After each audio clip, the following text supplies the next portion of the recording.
Hey friends, today I'm going to show you exactly how I created this tabletop. Hi, I'm Deidre Williams, owner of the DMW Collection, where we talk all things resin art and candle making.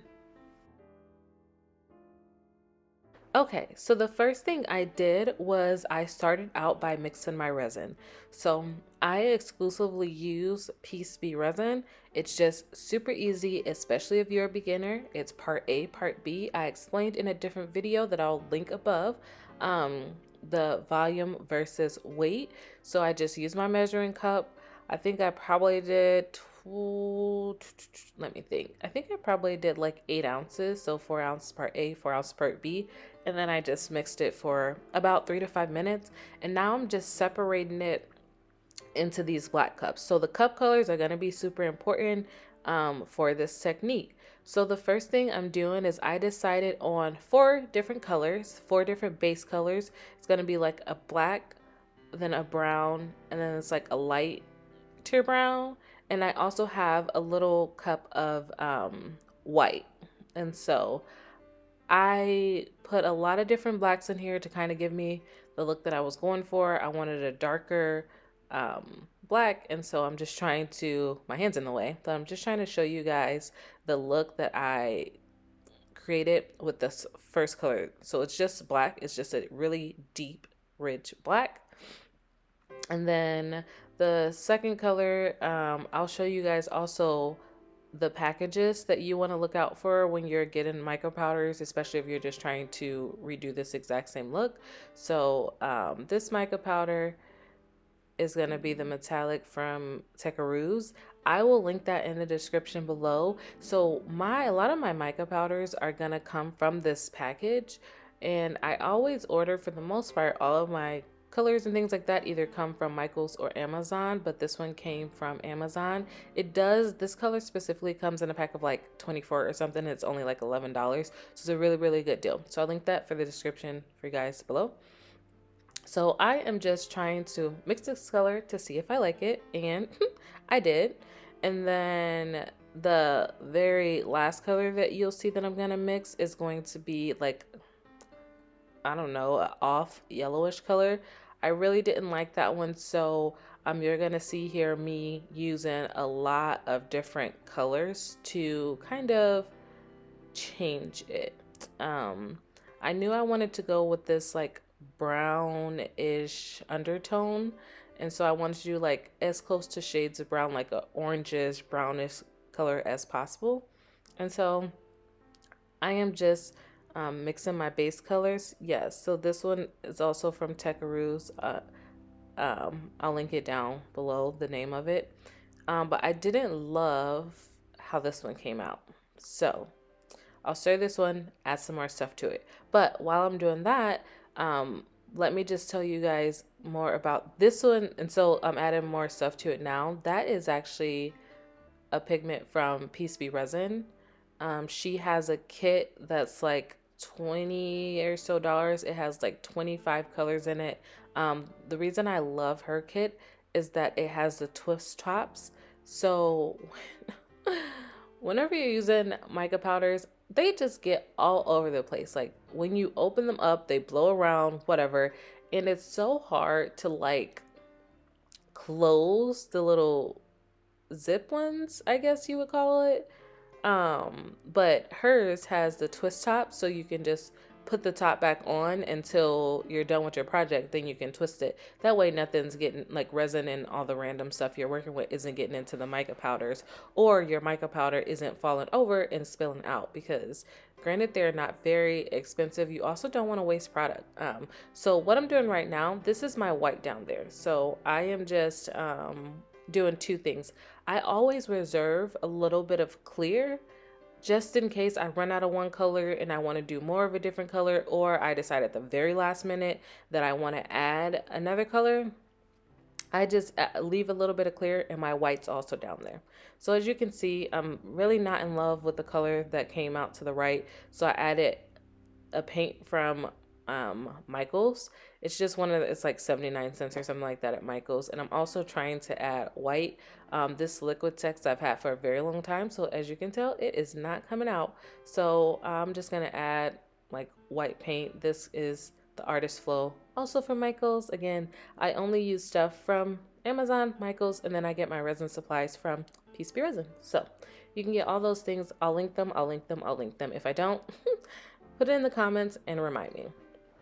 Okay, so this is mixing is probably one of my favorite parts. It just allows you to be super creative because you don't have to use the colors that you get. You see this last color that I created.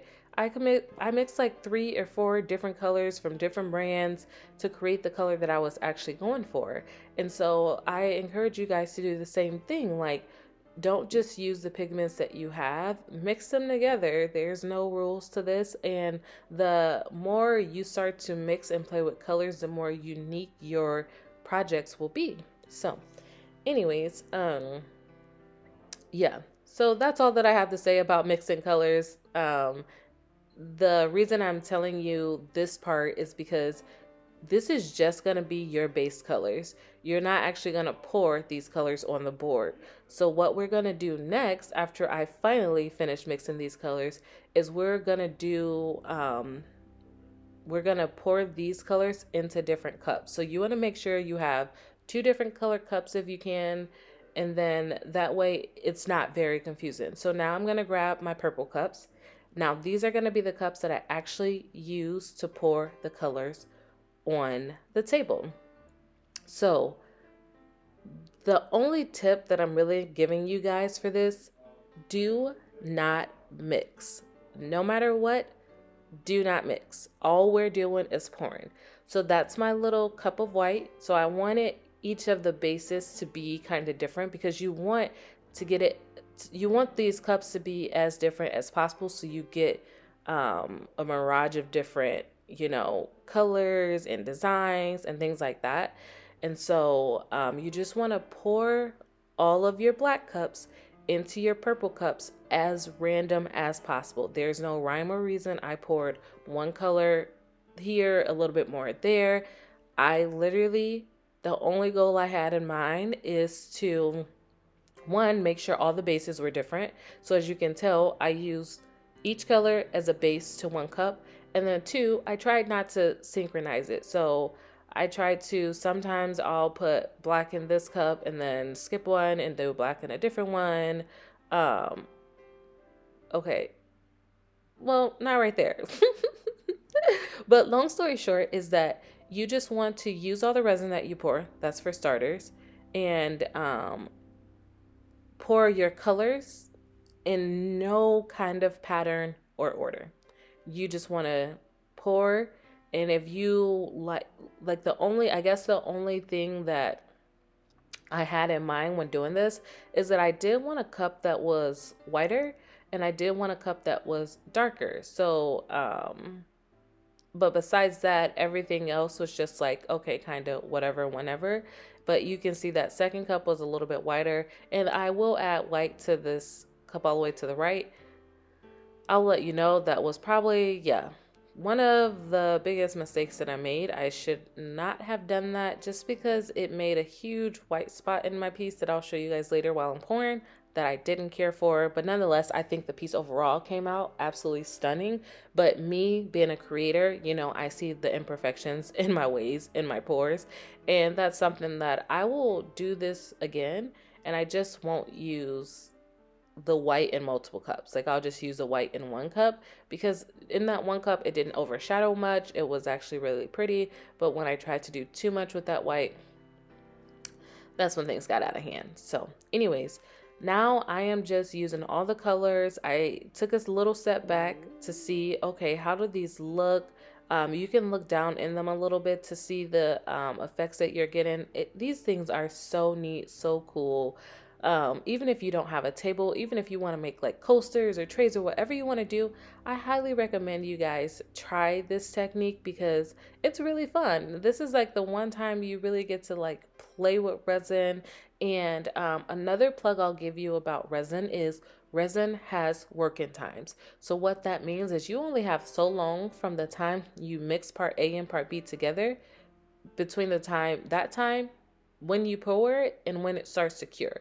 So you want to kind of have in mind the color scheme that you're going for. Like I had my colors to the right of me, so I kind of knew exactly like the colors I wanted to use and things like that, because you want to spend as much time creating these 4 purple cups as possible.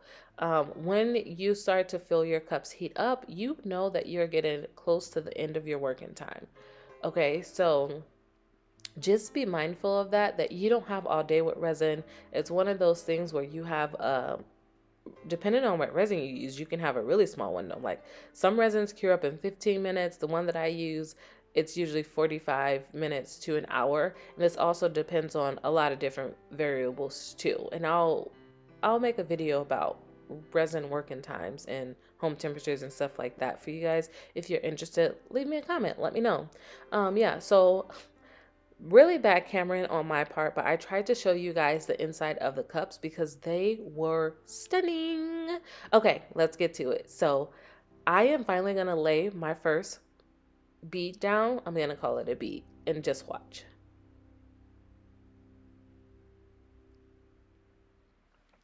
Oh my God, I love it. I love it. I love it. I love it.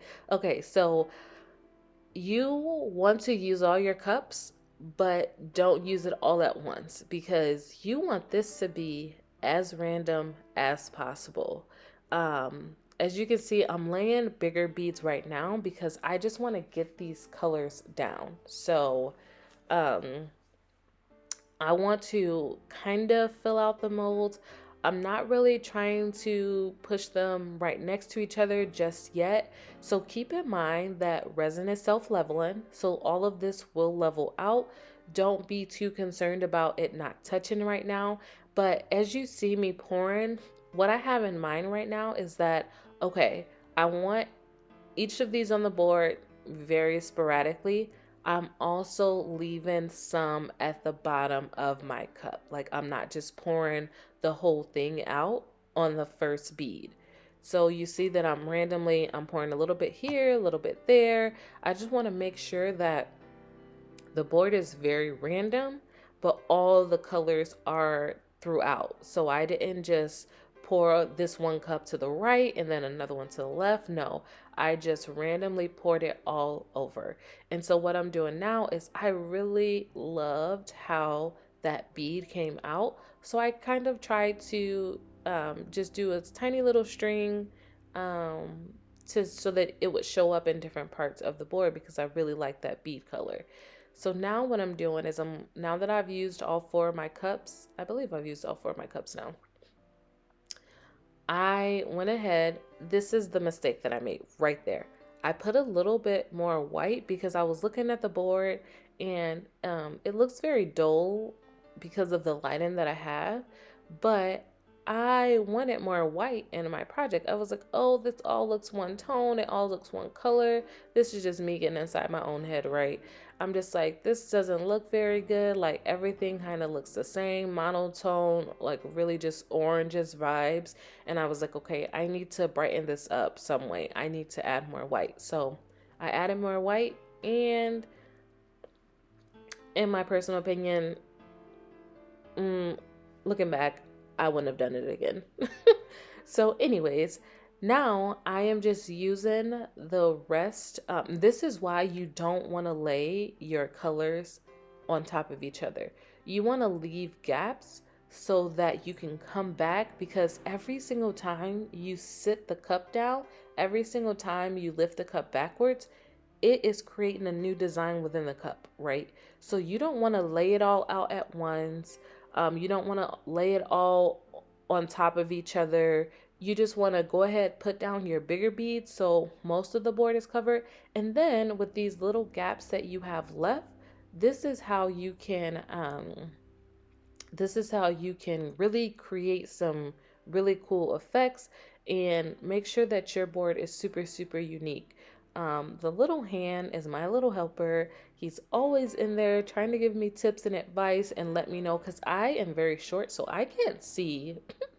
I really couldn't see this whole project and everything that I was like really pouring and doing. And that's why the edges were finished last, that's close to me, because I really couldn't see that there was a lot of the board left on that side. But nonetheless, um, all I'm doing now, I'm using all of my resin because we don't waste resin over here. I'm using all of my resin to fill in the empty spots. So you can see, I hope you guys can see that to the left, closest to me, there's a ton of empty spaces that I'm gonna use these little cups to try to get really unique strains or beads from my cups and just fill that out. And if I really like a bead, like I'm doing now, I'm just gonna drag it across wherever, um, and fill in those holes. So keep in mind, guys, like there's no rhyme or reason to this. You really, really, really want to make this your own, and you just want to utilize all the cups that you have, save some over, and so that you can get those very unique designs. Because, like I said, every single time you tip that cup back, when you pour it again, it's going to be a completely different, variation or bead. So this is how I was able to get um, all these different like little super neat colors and things. So I hope you guys enjoy it. If you guys end up doing this, which I really, really hope that you do, definitely tag me in yours so I can see them and give you guys some all the love on them. So this is pretty much the end. I didn't do much. There's not much else I did. The one thing that I am doing now that I want to tell you guys about. So I was wondering, like, why do I still have this part of the video? Anyways, so what I'm doing right now, I put all of my cups together. So I just had a little bit in each of my cups left. But as you can tell, I still have some spots left on my little table. And so I'm like, you know what? I'm just gonna put them all together, pour all of everything I have left in the black cups. Because mind you, every single time I pour, I leave a little bit of clear. And then in this project, I left a little bit of like the three main cups that I use, so the black and the oranges. And so then I just poured all of that, the clear, the black, the oranges that I created from the black cups, and whatever was left up over in the purple cups. I put all of that in one little cup so that it will also have its own unique pour, but at the same time, it would still be the exact same colors that we used here. The only thing I will say again to you guys, this is the only tip that I'm really giving in this video when you're doing this, because this is going to be very exotic, very different, very just like use your creative genius, tap into your creativity to create this. Do not mix. Like, don't mix one time, don't mix, don't mix, just don't mix, because when you mix, things get muddy and then you don't get the effects that this pour is going to give you. So anyways, that is all. Make sure you look at all the angles, make sure that you get the edges. Even though resin is self-leveling, if you do have really big spots that causes tension, the resin might not all pull to fill those spots. So it's gonna level out as much as it can, but you just want to encourage that by making sure that you kind of try to fill the bigger spots. So I am gonna fill the spots to the left here, but nonetheless, this is just how I did this project. It's not much to it, but to do it, it was super fun. This is probably one of the funnest projects I've ever done, because there was literally no kind of planning for it. It was like, okay, I'm gonna do these colors. All right, pour, pour, pour. Okay, pour, pour, pour. Lay my beads. And so, yeah. And now I'm just filling out the mold. Anyways, guys, I know that you saw the finished project at the beginning, but now that you've seen me lay these colors, I am gonna go ahead and re-show you that video because you've seen the process and now you see the finished product. And the difference in colors is my house is very like neutral tone. And so I just took the table outside when it was really sunny in Texas one day, and that's how I was able to really get the colors to pop and shine. Enjoy! Until next time.